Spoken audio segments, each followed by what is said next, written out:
এই চিফ অ্যাডভাইজারের নেতৃত্বে আস্থা আছে এবং তাকে অনুরোধ করেছেন যাতে উনি এই ওনার নেতৃত্বেই যেন বাংলাদেশে একটা ফ্রি অ্যান্ড ফেয়ার ইলেকশন হয়, ওনার নেতৃত্বে ওনাদের অকুণ্ঠ সমর্থন জানিয়েছেন।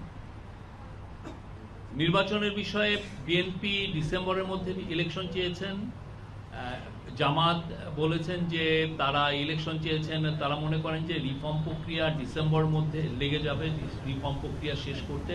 তো জামাত প্রফেসর ইউনূস যেটা বলেছেন, প্রফেসর ইউনূস আজকে তার মিটিংয়ে তিনটা পার্টিকেই বলেছেন যে ইলেকশন ডিসেম্বর থেকে জুনের মধ্যে হবে। তো জামাত তার এই টাইমলাইনকে সমর্থন জানিয়েছেন এবং বলেছেন যে এটা তাদের সমর্থন আছে। এনসিপিও একই, তার ইলেকশন কমিশনের বিষয়ে এনসিপি এবং জামাত বলেছেন যে তারা মনে করে না যে এখন যে এই অবস্থায় আছে তাতে লেভেল প্লেইং ফিল্ড, একটা ফ্রি অ্যান্ড ফেয়ার ইলেকশনের জন্য যে পরিবেশ দরকার সেই পরিবেশটা নাই এবং এটা কোনো লেভেল প্লেইং ফিল্ড নাই।